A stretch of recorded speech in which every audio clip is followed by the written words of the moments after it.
بسم اللہ الرحمن الرحیم۔ دوستو، ہمارے معاشرے میں چونکہ ہمارا معاشرہ ایک ایسا معاشرہ ہے جو ایک اسلامی معاشرہ کہلاتا ہے، جس میں ہم یہ دیکھتے ہیں کہ ماشاءاللہ آج کے اس دور میں دین کی حقانیت، اسلامی معلومات اور اسلام کے حوالے سے اسلام پر ریسرچ اور تحقیق ماضی کی نسبت آج کے دور میں دیکھا جائے تو یہ ساری چیزیں بہتر سے بہتر ہو گئی ہیں۔ آج لوگ علمی حوالے سے ماضی کی نسبت بہت آگے بڑھ چکے ہیں۔ آج سوشل میڈیا کا دور ہے، جس کے نتیجے میں بہت ساری معلومات، بہت سارا ڈیٹا ہم بآسانی حاصل کر سکتے ہیں، اور اسی طرح سے ہم جو عبادت کرتے ہیں،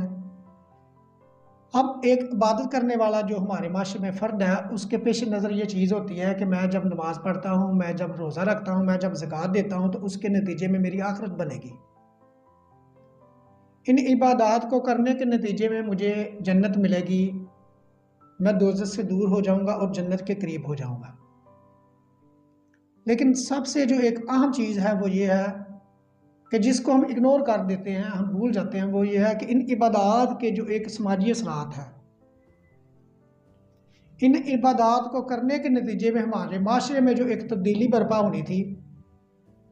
وہ ہمارے پیش نظر نہیں ہوتی۔ ہم ساری عبادات کا جو ایک رزلٹ لینا چاہتے ہیں وہ آخرت میں لینا چاہتے ہیں، لیکن اگر ہم عبادت کو اس انداز سے کریں کہ ہماری عبادت کو کرنے کے نتیجے میں ہماری زندگی میں کیا تبدیلی آتی ہے،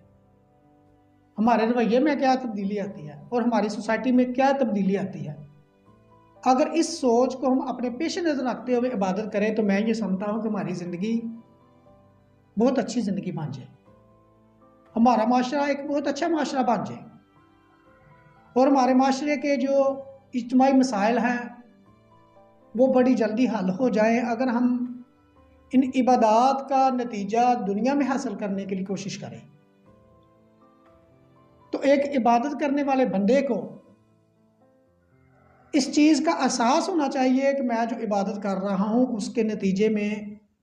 میرے اجتماعی رویے کیسے بننے چاہیے، عبادت کرنے کے نتیجے میں میرے اندر کیا ڈسپلن آیا، عبادت کرنے کے نتیجے میں کیا میں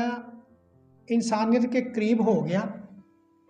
اس عبادت کرنے کے نتیجے میں کیا میرے اندر ایک وقت کی پابندی کا احساس پیدا ہوا، اور اس عبادت کرنے کے نتیجے میں کیا میں بری عادات چھوڑ چکا ہوں یا نہیں۔ اب ان پہلوؤں پر غور کرنے کی ضرورت ہے۔ اگر آپ اس انداز میں عبادت کرنے کے نتیجے میں ان نتائج کو اپنی سوسائٹی میں پیدا کرنے کی کوشش کریں گے تو میں یہ سمجھتا ہوں کہ ہم ایک بہت اچھا اور ایک مثالی معاشرہ قائم کر سکتے ہیں۔